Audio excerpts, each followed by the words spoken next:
নমস্কার বন্ধুরা। তো জোকাই মার্কেট থেকে বেরিয়ে পড়েছি এখন, জোকাই হাট সানডে যেটা, জোকাই ফরেস্টের পাশ দিয়ে আমি সোজা চলে যাচ্ছি খামতিঘাট ব্রিজের উদ্দেশ্যে। তো এখান থেকে আমি একটা ব্লকের রাস্তা ধরে নিয়েছি, এইটা আবার ওই বাইপাস কানেক্ট করবে। সঙ্গে থাকুন, দেখতে থাকুন, ভালো লাগবে। রাইট সাইডে রয়েছে জোকাই ফরেস্ট, আর লেফট সাইডে রয়েছে এখানকার জোকাই গ্রাম। এটা আসামের একটা জায়গা, ডিব্রুগড়ের খুব কাছেই।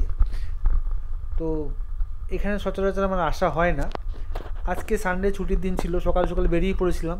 জোকাই হাটটা আগেও এসেছি, আজকেও এসেছিলাম। তো জোকাই হাট দেখা হয়ে গেছে, এখন খামতিঘাট ব্রিজের উদ্দেশ্যে যাচ্ছি।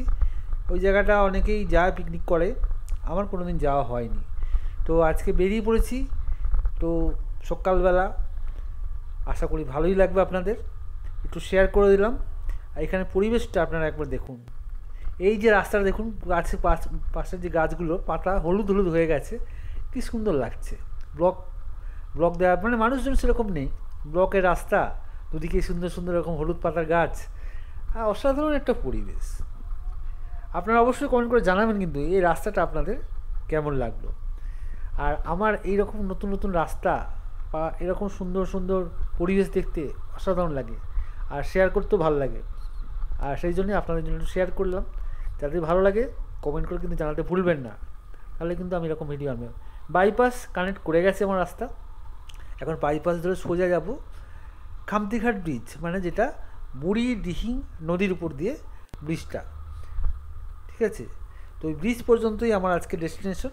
ব্রিজে যেয়ে আবার রিটার্ন করব ডিব্রুগড় টাউন। তো সমস্ত জার্নিটাই দেখাবো, সঙ্গে থাকুন, দেখতে থাকুন, আশা করি ভালোই লাগবে।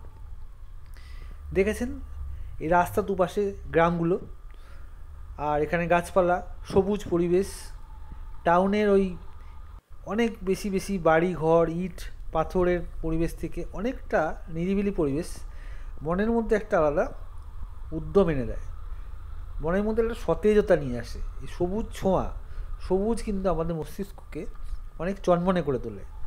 যাই হোক, এই উইকলি অফ মানে সানডে এরকম একটা ছুটির দিনে একটু সাইডে আসলে মনটা কিন্তু ফ্রেশ হয়ে যায়। এই যে এসে গেছি, এই যে ব্রিজ, এটা সেই বুড়ি ডিহিংয়ের উপর যে ব্রিজটা সেইটা, ঠিক আছে। তো দেখাচ্ছি, একটু ভালো লাগবে ব্রিজটা। ব্রিজের পাশের রাস্তা যে নদীটা গেছে, বুড়ি ডিহিং নদী গেছে।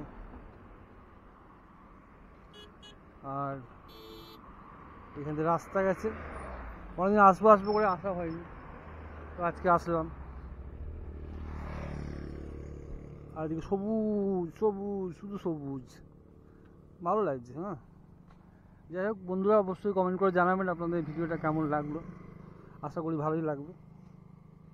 তো আজকের মতো এইটুকুই, তো পরবর্তী ভিডিও আসছি আবার।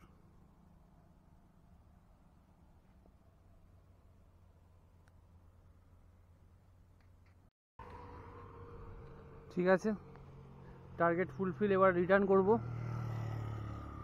ভালো লাগলো, ব্রিজটা পর্যন্ত আসার ইচ্ছা ছিল। খামতিঘাট ব্রিজ বলে রাখে, নিচে অনেকে পিকনিক করে, ওই পিকনিক নিচে নদীর পাড়ে। তো এখন তো সেসব ইচ্ছা নেই, এখন জাস্ট স্পটটা দেখে গেলাম, নিশ্চয়ই পরবর্তী কোনো সময় আসা যাবে। চলুন তাহলে এবার রিটার্ন করা যাক।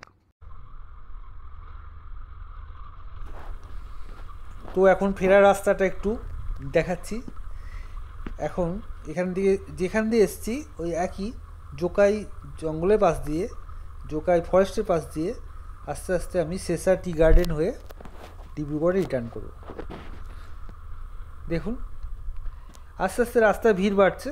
যখন এসেছিলাম যখন সকাল 8টা ছিল, এখন প্রায় 9:30 বেজে গেছে। তো আমি সাইডের রাস্তা ধরে নিলাম, ব্লক রাস্তাটা, বাইপাস ছেড়ে দিলাম। এই রাস্তাটা যেহেতু ফাঁকা, ভালো লাগে, আর রাস্তার গাছগুলো এত সুন্দর লাগছিল, তাই জন্য আমি আবার চলে আসলাম এই রাস্তা ধরার জন্য। দেখেছেন কত সুন্দর লাগছে, কত সুন্দর পরিবেশ, এরকম নীল রাস্তা রাইড করতে খুব ভালো লাগে। এই যে আবার সেই জঙ্গলের পাশে রাস্তা ধরে নিয়েছি, লেফট সাইডে শাল সেগুনের জঙ্গল। জোকাই ফরেস্ট ডিব্রুগড়ে ঘুরতে আসবেন জোকাই ফরেস্টের এই আশপাশটা ঘুরে দেখতে পারেন। এখানে কিন্তু একটা পার্কও আছে। হ্যাঁ, জোকাইয়ের মধ্যে একটা ওই অর্কিড রিজার্ভ বলে জায়গা আছে, যেখানে কিন্তু বিভিন্ন রকম অর্কিড বা বিভিন্ন রকম গাছপালা রাখা আছে। তো সেইগুলো আমি আজকে করলাম না, আমার অ্যাকচুয়ালি রাস্তার সৌন্দর্য দেখার ছিল। আবার জোকাই হাটে পৌঁছে গেছি, আস্তে আস্তে হাটটা পার হব, ভিড় আছে এখানটা। এই জোকাই হাট পার হলে, জঙ্গল পার হলে আবার বাইপাসটা পাবো, বাইপাস ক্রস করলে আবার শেষ টি গার্ডেনটা পেয়ে যাব। আপনারা দেখতে পাচ্ছেন এই বাঁ দিকে যে বড় বড় গাছপালা, জঙ্গল, ঘন জঙ্গল, এই জঙ্গলে কিন্তু সমস্ত পশু পাখি আছে। লেপার্ড তো এখানে থাকেই। কিছুদিন আগেই ডিব্রুগড় টাউনে কতগুলো লেপার্ড বেরিয়ে গেছিলো, সেগুলো আবার জঙ্গলে ফিরে গেছে। আর এই যে ডান দিকে চা বাগান দেখা যাচ্ছে, এরকম অজস্র ডিব্রুগড়ে চা বাগান আছে। চা বাগানের মধ্যেও বিভিন্ন জীবজন্তু থাকে। তো যাই হোক, সেটা নিয়ে ভয়ের কোনো ব্যাপার নেই, আতঙ্ক নেই, কারণ সেইভাবে মানুষকে অ্যাটাক করে না, কিন্তু আছে। সামনেই বাইপাস, বাইপাসটা দুদিকে দেখে পার হয়ে গেলাম। টি গার্ডেনের মাঝখান দিয়ে চলে যাব, এগিয়ে যাব, আর এই সবুজটাকে একটু তুলে ধরব। সবুজ চা বাগান, সেই বিখ্যাত আসাম টি। আর এই সুন্দর রাস্তা, পিচের রাস্তা ধরে আমি এগিয়ে চলেছি সেই গানটা গাইতে গাইতে। কোন গানটা বুঝতে পারছেন তো? যে যার মনের মধ্যে যে গানটা আছে সেই গানটাই। নাহলে একটা ছোটদের গান গেয়ে দেওয়া যাক। এই ছোট্ট ছোট্ট পায়ে চলতে চলতে পৌঁছে যাব চাঁদের পাহাড় আমি দেখতে পাবো। এই ছোট্ট ছোট্ট পায়ে চলতে চলতে ঠিক পৌঁছে যাব, ঠিক পৌঁছে যাব। যাই হোক, আমি সেই টাউনে চলে এসেছি। টাউন বলতে ভুল হচ্ছে, মানে যেটা ডিব্রুগড় বাইপাস খনিকর পার হয়ে আমি এখন মানকাটা চলে এসেছি। এখন এখানেও চা বাগান আছে, চা বাগানের মাঝখান দিয়ে আমি আস্তে আস্তে এগিয়ে যাব রেল লাইনের দিকে।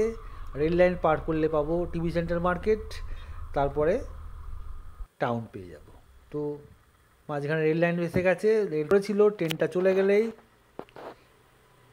গেলে গেট খুলে যাবে, আমি আবার বেরিয়ে পড়ব।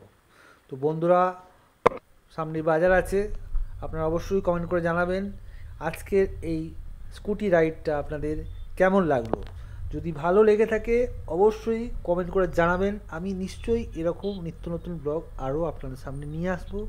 আর সামনে বাসন্তী পুজো আসছে, বাসন্তী পুজোর ব্লগ আপনাদের সামনে থাকবে, আপনারা সেটা দেখবেন, ভালো লাগবে। ডিব্রুগড়ে এবারে অনেকগুলো বাসন্তী পুজো হচ্ছে, যতগুলো পারবো কভার করব। আর যদি সম্ভব হয় এই বাসন্তী পুজো মানে দুর্গা মূর্তির যে তৈরি হচ্ছে সেটাও করব। সবাই অনেক অনেক ভালো থাকুন, সুস্থ থাকুন। আজকের জন্য এটুকুই। তার বাই বলে দিলাম, নমস্কার, আবার পরে দেখা হবে। আপনারা অবশ্যই অপেক্ষা করবেন, খুব ভালো সঙ্গে থাকুন। আর ভিডিওটা লাইক শেয়ার করে দিন, আর সাবস্ক্রাইব করতে কিন্তু একদম ভুলবেন না।